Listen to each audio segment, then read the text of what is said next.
the Rasslin Roundup. This is Rowdy Chris Lee Moore. My normal partner, John Paul Weber, is out on assignment right now. I think that's what they like to say in the wrestling business.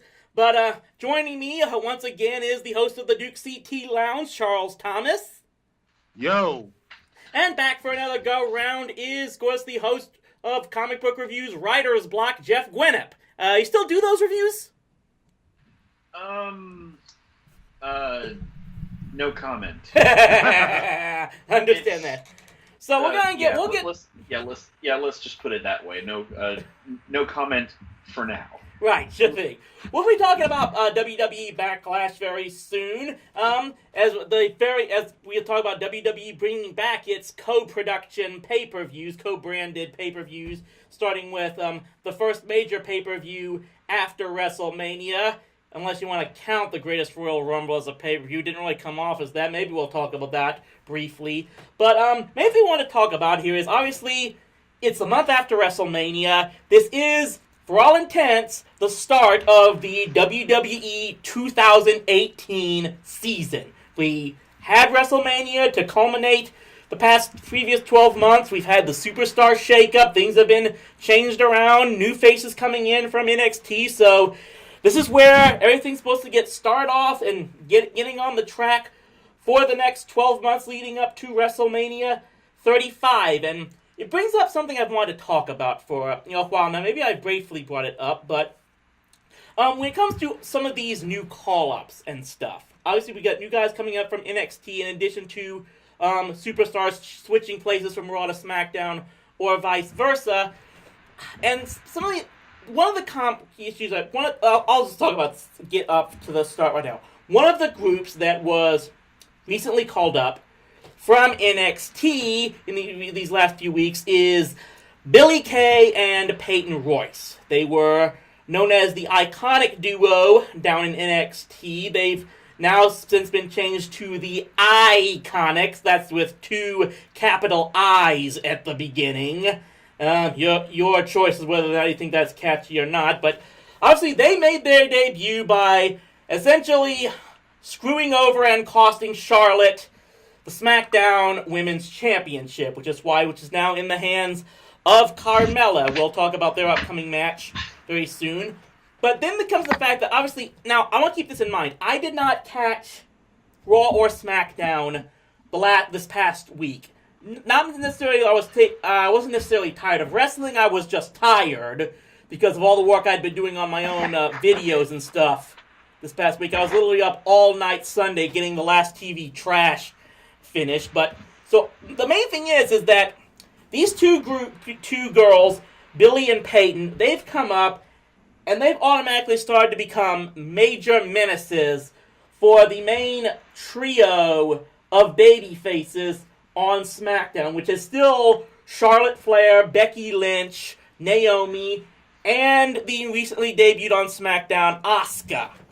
And this just comes to something like, I'll just let you guys know this, and you definitely can shoot your reviews to this, because I want to get this, because I think this is some good debate I can talk about here, is I look at Billie Kay and Peyton, and I just see these two ladies should not be regularly winning on SmackDown. I look at them and saying, these girls need to be jobbers, because I look at them and they're Lay Cool 2.0. I was saying this back when they were in NXT.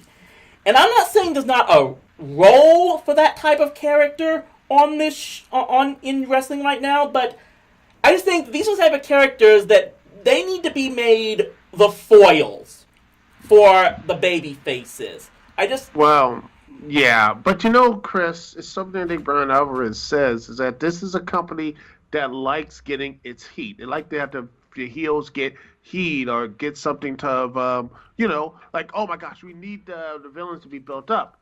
But the problem is, they seem to forget, is that the villains need to be defeated by the heroes. And that's the problem. And that's a problem company-wide. And if you want to continue that stuff, there's a lot more people we can go and talk to. I don't necessarily have a problem. Really. I don't necessarily have a problem with the villains looking strong and ever being a problem for the baby faces at some point in time. In fact, I think they need to start building up Carmella much more if she's going to be a serious threat for the women's championship. We'll wait and see what happens here at Backlash. Oh yeah, Carmella is the women's champion, by the way. Yeah, but I'm just looking at these two in particular, and I think back to 10 to 15 years ago, characters like that were dominating the professional wrestling world and WWE. They were a dime a dozen in particular, and the group of Michelle McCool and Layla, they were more or less made to be the alpha females of the women's division in WWE, and maybe it worked back then, maybe it's not. Your mileage may vary on that, but I'm thinking like nowadays that these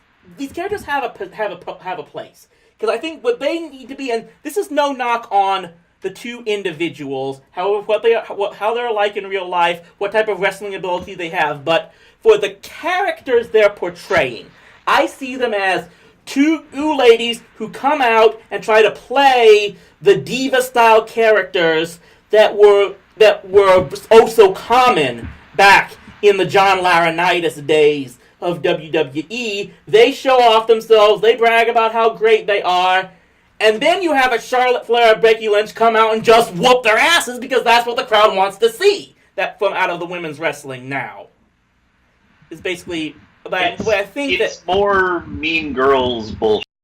It's the same kind of Mean Girl kind of thing that they've been perpetuating for at least the last 10 years, and it's very samey.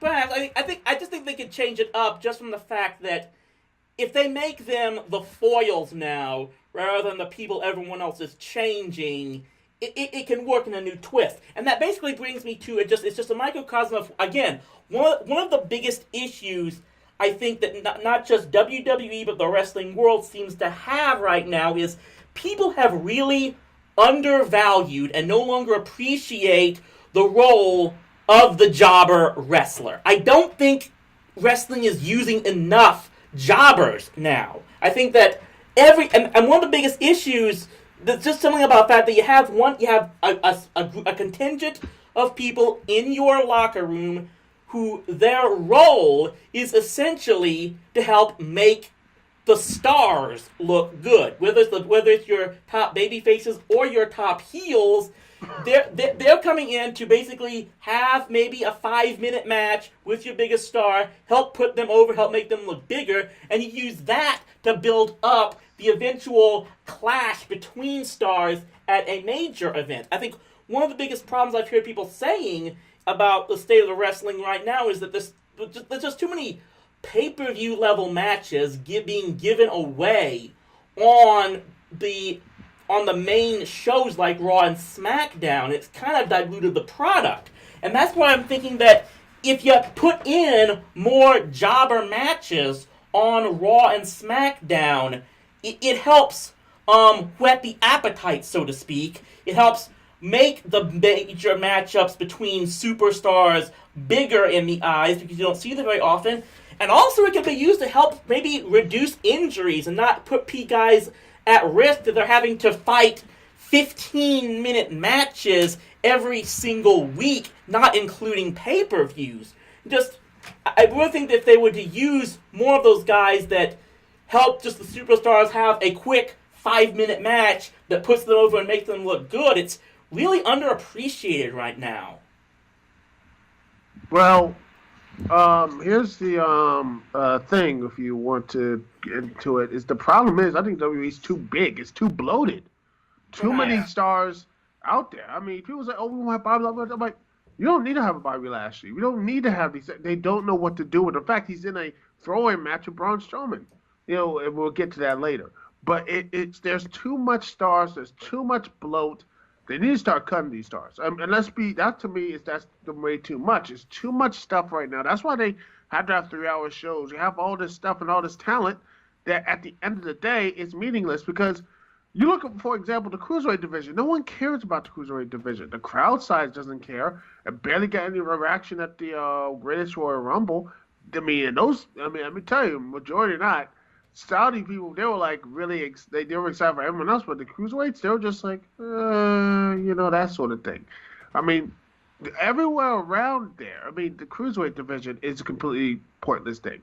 And then you have, like I said, the women's division. There's a lot of women out there that don't really stand out. And then you add on to the equation, they're going to probably have tag team champions and stuff, the women's tag belts, which is like, it's too much. It's too much. Well, the thing is, I think the women's division is not deep enough for a tag division on either show. It just comes back to I think that one of the things I think that people just don't understand is I think that you have the talent. You have a lot of talent in WWE. Just not everyone has to be a superstar, so to speak, in the true sense of the word. I mean, look, a Dolph Ziggler type, he could be a guy whose entire purpose is to put guys over, or a Mojo Rawley, or even a Zack Ryder if they ever bring him back. And the thing is, people want to say, all these wrestling fans on the internet and stuff, they want to talk like how that's demeaning to these guys. I just don't think they understand it has to be like that. That everything has to be taken so seriously and everyone has to be looked at as a major superstar who's looking to be who has a legitimate chance to be champion all the time. I'm going to tell you like this right now. If I was able to become, and this is why I really wish I could have someone like Rosen on to maybe give his take on it, someone who is actually training as a professional wrestler. I really hope to get Jared Rosenfeld on the show one of these days. But just from my perspective, if I ever had the opportunity to be a pro wrestler, I would love to play the role of a Santino Marella or someone like that, who is essentially, when I was in theater, I loved playing the comic relief. I loved playing the fool, whose main objective was to provide some levity from the overall story arc and provide just a break from how seriously a show can get. There is value in these roles. And just people don't seem to understand that it's not necessarily a demeaning role. Everyone's got a part to play, and if you play your part correctly to help put over the other guys, I think I have a lot of respect for those individuals who are willing to do that. Well, I think a lot of that also has to do with how you job, with how you're putting the other person over. Like it's one thing to, put someone over in the ring, and it's one thing to be comedic and funny and all that, but if you're out there like you're just being humiliated and walked on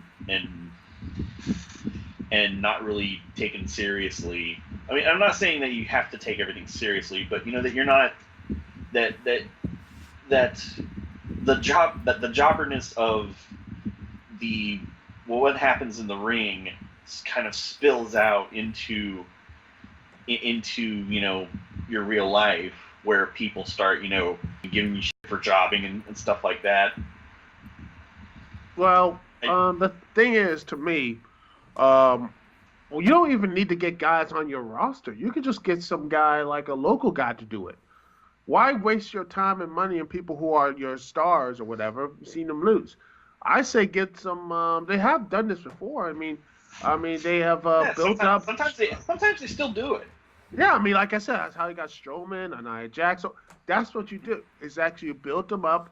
Heck, you don't need to do it for monsters. You do it for regular people. I mean, heck, let's say if you have someone with Jinder Mahal, have them not lose, but also have them like fight some random dude and something like that, and then have him win. Show them that actually they're like this guy is is like, oh, this guy's a competitor. And when they do eventually lose, it feels like, man, these guys are so on equal footing. That sort of thing. Instead of it's just, okay, this guy is a loser, A, B, and this, that, and the other. And even if you are a loser or something like that, job does not mean that you're completely worthless and such. You can do something with what's happening with Kurt Hawkins. That storyline. Yeah. Is that him losing and losing and losing, And the perfect thing is someone like, say, I think OTS, the dude OTS actually said this. He said, why not have like Miz challenge him on pay per view? Say, yeah, he ain't gonna, and then he gets his first victory, and he becomes an Intercontinental or United States champion or something like that. Like have a heel, which by the way, that would work. Build that stuff up, and people, it will make a historic. It would be like, wow, this is something. Bring back that whole anything can happen in WWE type of thing. That's actually what you do. That sort of thing. It's You that like type back of. when you mean like back when the 1-2-3 Kid like pinned Razor Ramon and stuff? Yeah, like the supposed undercover stuff. But remember, Yeah. don't forget that the 1-2-3 Kid actually fought against Bret Hart too. It was actually a pretty decent match, but at the end of the day, he still lost. But it was actually a tournament too, so it actually built up his stock as well. And that's how you do it. You build up the stock of everyone around you. You don't have like which is something that WWE does in its own detriment. Is try to build for one guy. It doesn't work. In fact, that to me is a detriment. In fact, even back in the 80s, they didn't have this one guy narrative. They had other people around. They had Yeah, other they had a superstars. bunch. They had basically a cornucopia of wild, outlandish characters. Same thing in that era. You had that era. You had the new generation era and such. You had some people that they struggled a bit there, and then you had the Attitude Era, which everyone seems that was the only great era, which was not the case. It's funny enough they were copying most of the stuff for ECW and WCW at the time, but hey, It's like like really from the Attitude Era, you only had like say Stone Cold and The Rock, and maybe Triple H if you squint. Oh, Mankind, you had Kane, you had all these other, Kane. and even the people who weren't in the main event were actually heavily featured. Guys like Ken Samp, But I'm all these talking other about stuff. like people who have like massive appeal. Oh yeah, like, massive stars. yeah. I think you could do that with John Cena. John Cena, for what is heck, he's having that comedic style acting like in Blockers. People seem to really like him in that. And Yeah, that's actually not that bad. you saw it? I saw it. But I saw it. So it's pretty good. yeah, I keep hearing good stuff about it. But Mhm. what I'm trying to say is that you need a whole copia of stars. A WWE can't do this. I mean, I don't want this to be the Roman Reigns show, and I like Roman, but Oh, yeah. you don't want it to be the Yeah. Braun Strowman show either. You don't want it to be the AJ Styles show. You don't need to be all this other stuff, but it has to be a good bench. It needs to have that bench. It needs to have that capable stuff around them. And if you do have that, and you might strike out with some people or not, but at the end of the day, that's what the WWE needs. It needs that balance. It needs that type of structure. My only question with that was I would say that some of the smaller promotions aren't any less guilty of that. I mean, really, is Ring of Honor and New Japan promoting anyone really outside of Bullet Club right now? Oh well, they have. Sort of, kinda. Well, they have the champion. Gosh, I mean, New Japan's like full of different factions. You got Bullet Club, you got Chaos, you got Suzuki Gun. Fair enough. It seems like just like Bullet Club and maybe Cody Rhodes is about the only ones who's being very heavily promoted right now out of the smaller promotions. It just seems like that for me. Well, I mean, isn't Dalton Castle still the ROH champion? Oh yeah, that's it. Dalton Castle. Yeah, Dalton Castle. So, but I said it would definitely help. That I think that what Dukas here is saying is that you could help. One of the ways you could help make more stars and give yourself a deeper roster of stars and bench players. I think that if you got those guys' ability to just show off and be good in front of some jobber matches, that might help them. And like you're not putting guys against one another all the time, and it would help make your main cast of superstars look stronger while building up for the major events. Will we going to be able to do this over time? Well, we're just going to have to wait and see. But for the moment, let's move on to the next major pay-per-view this Sunday, which is WWE Backlash. It's the return of the co-brand pay-per-views. And, of course, I've got the card here for this time with John off-site for now. Looks like we start off with the kickoff show match is Bayley against John's girl, Ruby Riott, in which I kind of get the feeling that Bayley might be getting fed to Miss Riott in this one to try and help establish Ruby Riott as, like, the next major talent they're going to push. I know John wants her to be the next talent they're pushing for sure. I like Ruby Riott as she. I think she was a really good babyface in NXT, but I don't with the Riott Squad. I don't know. I think she can pull off both face and heel. It just depends on how you book it. She has like a really interesting look. I've watched her work on the independent circuit, and she's got an interesting look to her, and she definitely has the athletic chops to back it up. But it might be that she's getting a bit more of an opportunity on Raw than she did on SmackDown. And that was a big difficult thing on SmackDown, is that they were kind of throwing her out basically I think that they were trying to push them on SmackDown as best they could, but the problem was that kind of left Carmella in the dust, even though she had that Money in the Bank up for that time, over all that time period.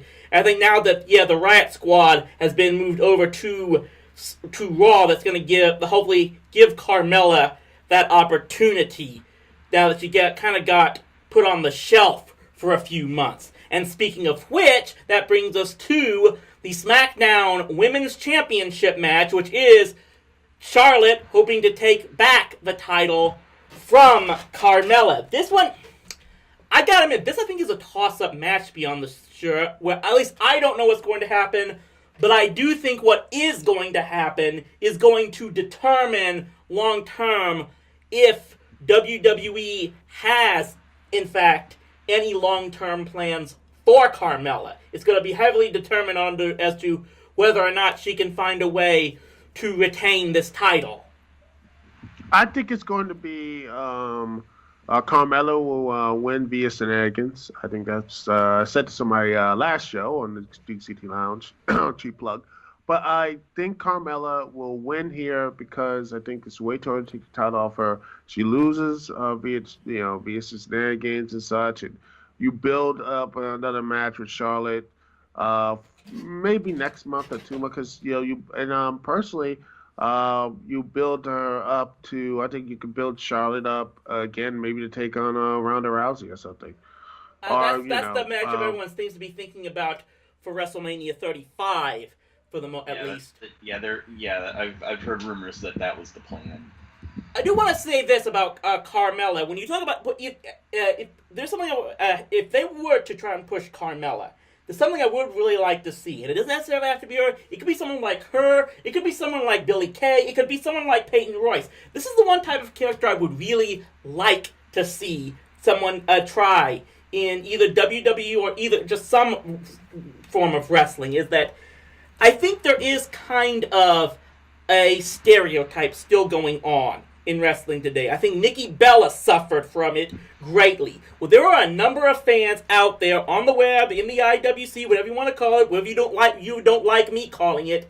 Well, I think there is kind of a stigma of there are some ladies that they think, to put it bluntly, they think they're too pretty to be good wrestlers. I would love to see some character come out where they try to challenge that stereotype where, they don't have a problem showing off their looks and their appearance, but they still can be a majorly good performer in the ring. They can find a way to back it up and try to break that stereotype that you don't have to be some extremely athletic, toned, big muscled, ass-kicking female. And you know me, I like the looks of a Charlotte or a Becky Lynch, but it would be nice to see someone kind of break that stereotype that you don't have to look like a Beth Phoenix to be a great women's wrestler. I would like someone to step forward and probably be something like that. I kind of think that there's already that kind of broken stereotype with several women's wrestlers. You know, I mean, they have photo shoots with the female wrestlers, going around. They've had those for years now. I mean, you've had photo shoots with Sasha Banks, Becky Lynch, Charlotte. I mean, Charlotte herself pretty much breaks that mold right there. I mean, because she's she's stunning, but she's also incredibly athletic and gifted in the ring. Asuka, she's done photo shoots as well, and good points. And everyone's seen what she can do.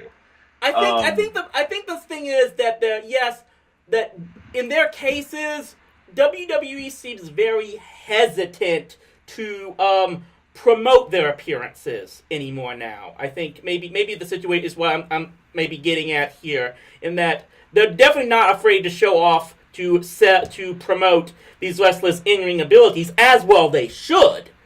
But they're not they're kind of scared to basically promote them on possible appearances as well, just because I think of the possible backlash they would get from certain individuals. On the other hand, they've done TV. I mean, they've done like guest spots on TV shows, talk shows. I mean, you've seen different talk shows where like Charlotte had the Raw Women's Championship or SmackDown Women's Championship. She was on a talk show. You could say the same for just about any of them, really. Perhaps, yeah. In the meantime, and that's why I think probably a character like Alexa Bliss could be eventually, especially if they ever get the chance to make a face turn for her, which doesn't seem likely anywhere in the near future. Which does bring us into our next matchup, the Women's Championship, Nia Jax versus Alexa Bliss, with Nia being the champion now. I see basically Nia retaining the belt here, and this is where I'm probably going to step on some toes here, that I know there are some individuals that really don't seem to like the direction Alexa's character has been going in this build up to this matchup. I personally think this is about the best thing they could possibly do, because I think what they're going with is, you're seeing a lot of this going on the internet right now. I try to keep this political and social stuff out of this thing as best as I can, but there seems to be a trend going on right now in which people who stand up to bullies are being called bullies themselves. And I think that's what they're going for here. And I think, in a way, it kind of works. Like, the only way that Alexa, as a character, can try to defend her own actions is to try to accuse someone like Nia Jax of being that type of bully towards her. It's supposed to get Alexa heat. And if it's getting people upset, I think it's working.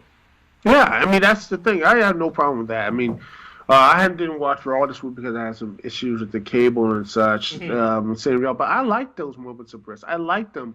And I understand some people didn't like it, but it's, again, heels need to do something. You can't just say your sports team sucks. Yeah. And, even that's going to, you Especially can only if go you're in through DFW, that. we can't argue with that. But, yeah. You go ahead. But anyway, No, you're right. She's the heel. She has to get heat, and this is a very topical and very prescient way to do that. It's just and of course of course it's very transparent. It's very transparent through her monologues that she's the one doing the bullying. And that's the point, though. It's bullshit. It's a whole big crock.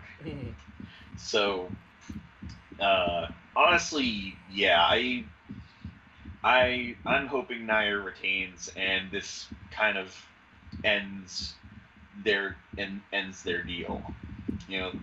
And she can move on to possibly having a feud with maybe Ruby Riott and Riot Squad. I think that's what's going to happen. I think Nia Jax loses. I think Alexa Bliss just hangs around for a while. And I think that's what I don't know what you do with Alexa at this point.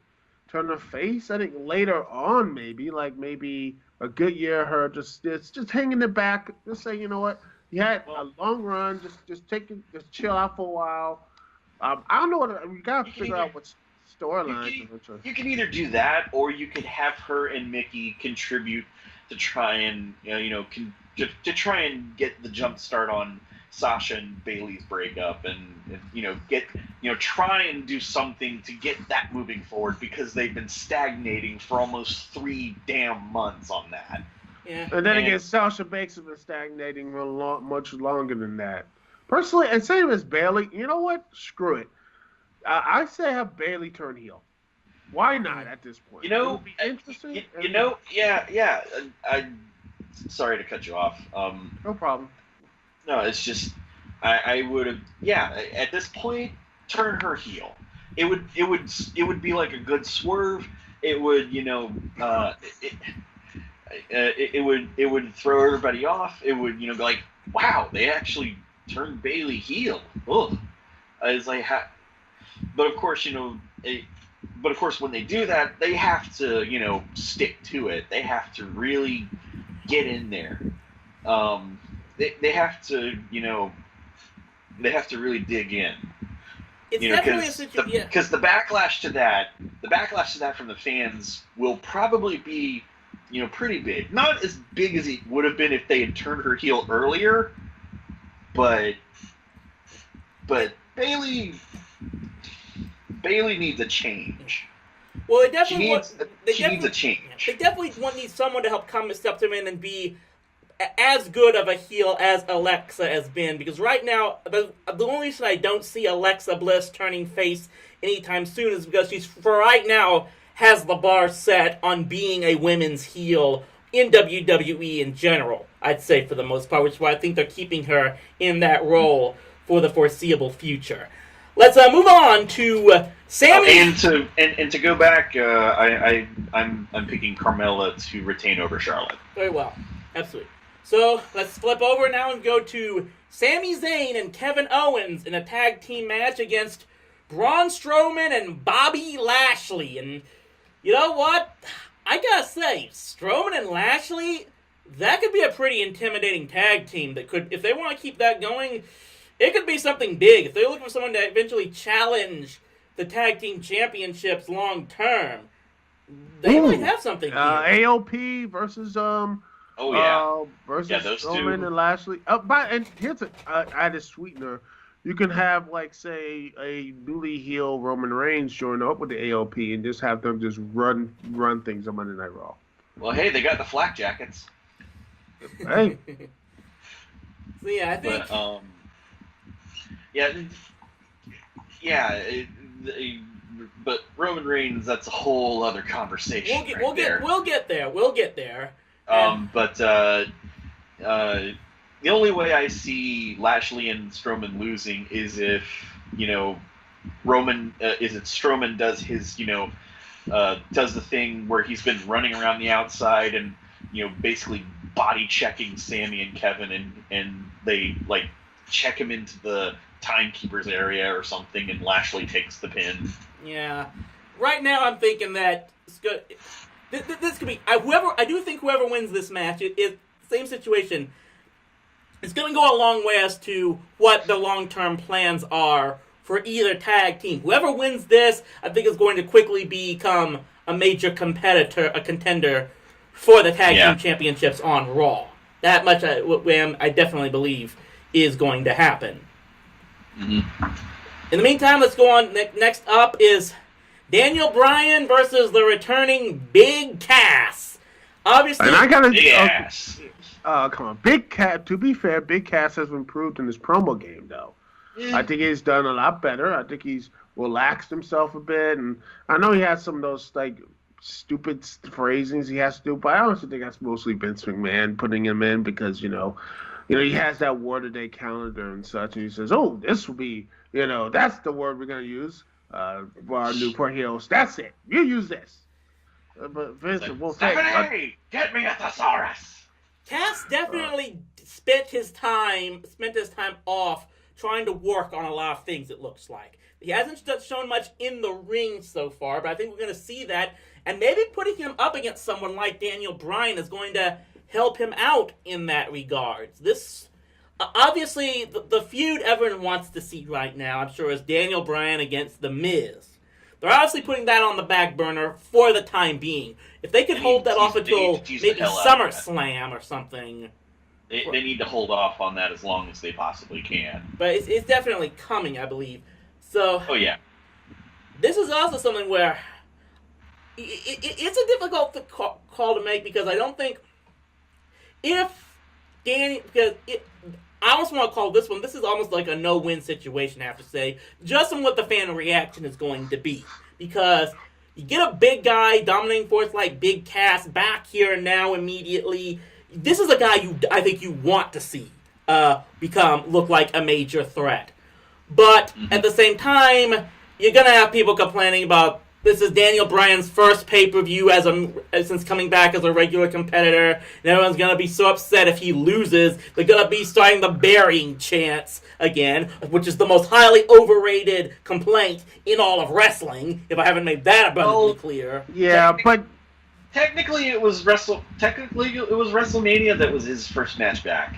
Yeah, him being so powerful enough that he actually took a corner. He survived a power bomb at the so-called hardest place of the ring. Yeah, I was getting ready to say hardest. It's the hardest part of the ring. And then he comes back a couple minutes later after taking take a little like a Powerade in a minute, and then just came back in the ring. Just a little nap and a snack. Yeah, and then and I'm like. When I watch this, I'm like, yep, I can never take Kevin Owens seriously ever again. So anyway, but Daniel Bryan, I say this, I think Daniel Bryan should lose here, because if you have Big Cass lose here, what do you do with him then? That's the problem. People want to... Go ahead. Well, what do you do with him? That's my question. Well, my opinion, I would say that Daniel could probably eat the loss here. Just as long as you don't make a habit out of it. Right. But he could probably, he could eat the loss, as long as he makes it competitive. Right. And then he can get his win back later down the line. Absolutely. But yeah, and Cass, wins the match. Later he goes, I already beat him. I'm done with him. Daniel comes back, all mini Strowman. I'm not finished with you. It starts kicking the hell out of him. You have another match, and then Daniel can win that, and you can have the rubber match, and whatever you want to do. I do think that the best situation is for Cass to win this match. I'm just not looking forward to the IWC reaction to it. That's the thing, is if Big Cass loses, it's just small. It's this whole thing of not looking to the bigger picture. Right. What do you do with him then? Right. He's like, okay, now what? Right. Here's the thing. If he does lose, have him do like a post-match beatdown. Right.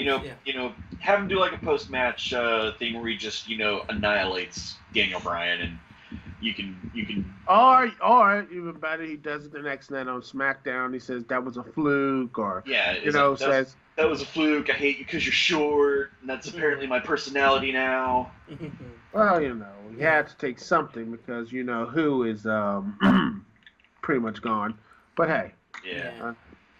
In the meantime, so now we move on to the match that I'm sure no one backstage is looking forward to what the crowd reaction is going to be to this. Roman Reigns against Samoa Joe, in which everyone's going to be cheering and booing for who they don't want to. Joe needs the win. Roman can eat the loss. And then you have the downward spiral, and you can finally do all this type of stuff. Hell, make Strowman champion after he destroys, hey, he's the greatest Royal Rumble winner. Have him face Lesnar 1-on-1 at the next pay-per-view. And then, yes, have him beat Lesnar. And then, boom, you'll have your triple threat match at SummerSlam. Yeah, I'm going to say, this is where I think that... And then down the line, you you can have Bobby Lashley win the championship, and then have Brock come back and say like, I want my title back. You can have them two fight, because apparently I think that was like one of the things that Lashley wanted to do, because he wanted to face Lesnar. I think. I don't know. Who knows? That's it's rumors on the internet. I take everything with 2 grains of salt as far as that goes. Yeah, I say personally, Lesnar and Lashley would be a great match. But hey, I still think it could do something with a Strowman Lashley, like 2 monster power trip, and them just winning all of the belts. But getting back to like this match at Backlash, I'm gonna say this: when Roman lost at the Greatest Royal Rumble, that was when I finally started to get some concern. Is what do they know what they want to do with him anymore?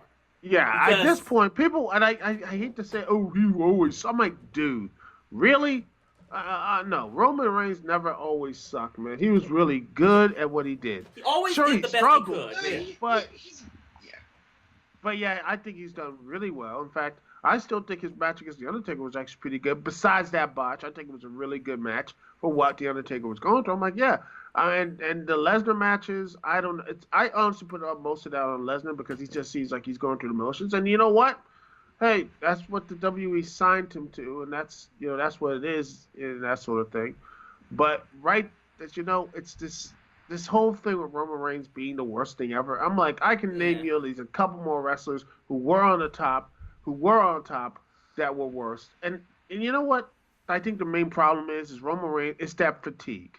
Is that the last main star we had when had these things was John Cena, and people did not like that. It's like it's too much too soon. Same thing. I mean, and I think the reason why we so nostalgic with Austin or Rock, they weren't down the main event for too long. They were just rotated in and out. That's the thing. Austin, because of injuries, and The Rock, I think, was a little bit of injury and probably, stuff from Hollywood making the call. Yeah. So, they have to rotate, but that's WWE. But that's Vince right now. He's stubborn as hell. Yeah, and like you said, with Roman, I think they made him peak way too fast. Another illustration on it, and you should go see this video. It's from Little Karibo. He calls it it's called the Roman Reigns problem.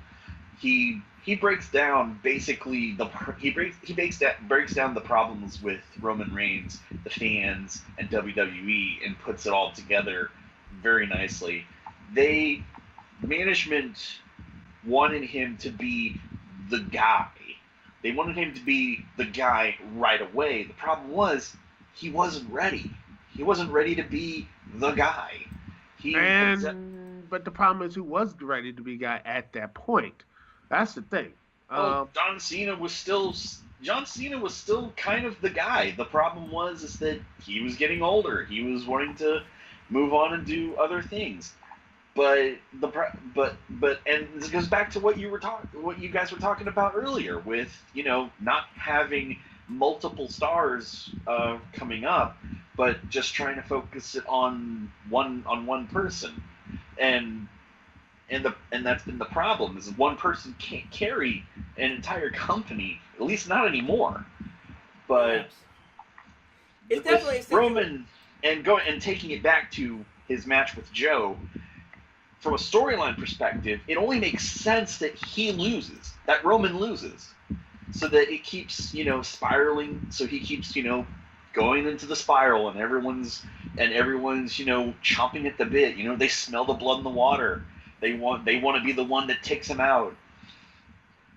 Yeah. But and Joe needs that. And the thing is, Joe needs that monster push to go after AJ if he retains against Shinsuke.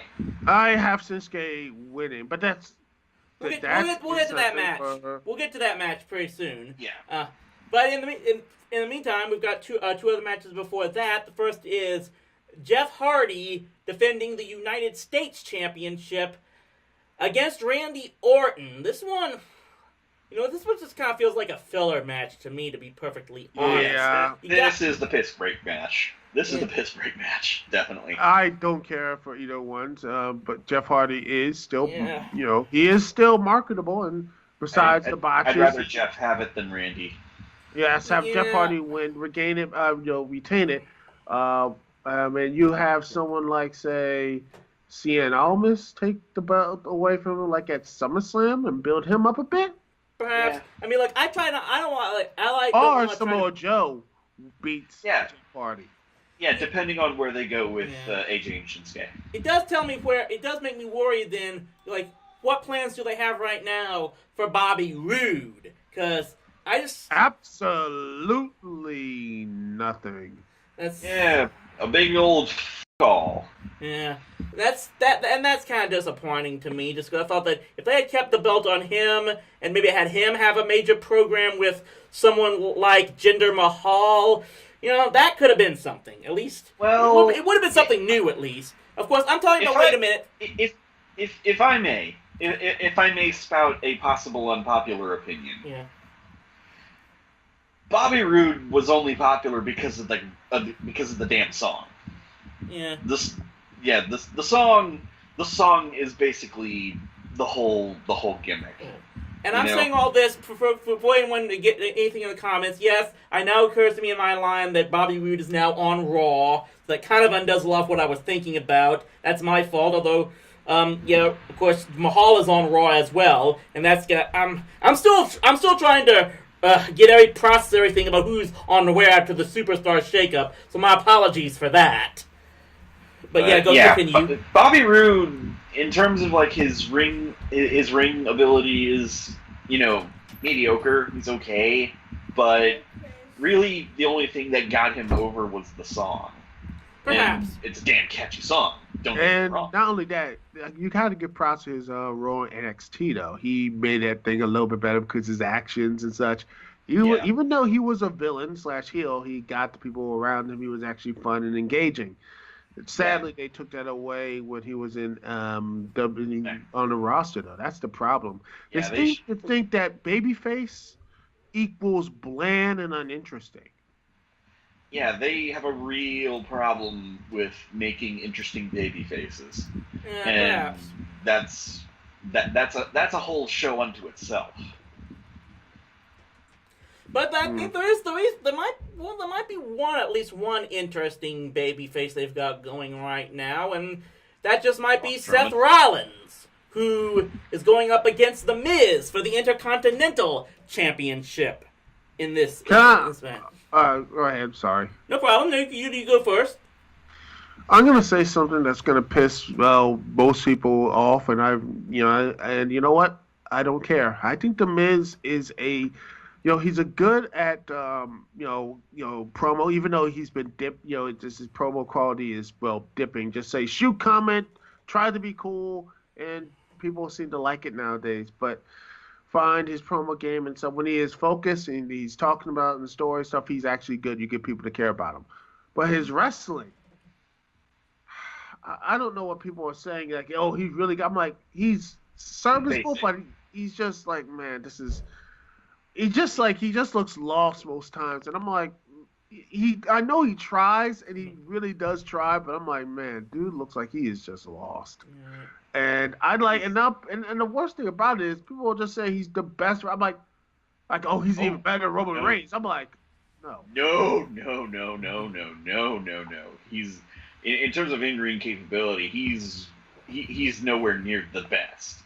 I mean, he's, like you said, serviceable. He can do the moves. He can get the job done.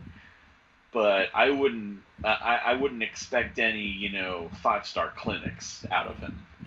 Well, I do see Rollins retaining the title in this matchup just because I can't see the Intercontinental Championship moving over to SmackDown anytime soon. So I think that's pretty much to go there. And Benita, that brings us to the main event of the night, which will be the WWE Championship, no disqualification, AJ Styles against Shinsuke Nakamura. Nakamura has to win this match, otherwise he is just going to be looked as somewhat a choke artist, and Well, that's if he does win, it has to be like it has to be like through a little bit of chicanery, but AJ, wear a goddamn cup. Yeah, I'm wondering if someone's going to bring that Seriously, up. he has to wear a cup in this match. If he doesn't, he will look like the biggest dumbass. We're Like, talking about a he flat has earther, had- so he's he has already a had dumbass. he has had his dick punched off like what, almost 6 times now. You haven't learned. You haven't learned after 6 times of having your cock shoryuken. I mean, at least Vegeta at least got a somewhat of a cup after everyone punched him in the dick 10,000 times. At least he learned. Yeah, I mean, Jesus Christ. It's like, just, I don't care, who. It's like, you could go either way with who wins and who loses. I mean, I'd be fine with either one. But my main concern is, AJ, wear a goddamn cup. I'm gonna say that, yeah. The one reason I can't really see Nakamura winning this match is because if he was to win the title and become SmackDown's champion, I'm not sure if there's another major babyface on SmackDown right now that could really challenge him for the title. If AJ wins, I think then Nakamura can at least move on to maybe trying to be a contender for maybe go after the United States Championship or something like that, while AJ can get put into an angle with someone like a Samoa Joe for the WWE title. I don't see another. I don't know if the problem is I don't think SmackDown's got another major babyface that could be a serious contender against a heel champion. So I kind of have to think they have to keep the belt on Styles for the time being, at least. Well, like I said, you could go either way, honestly. It does, but yeah, but I will side with Jeff on this one thing, especially with it being a no disqualification match.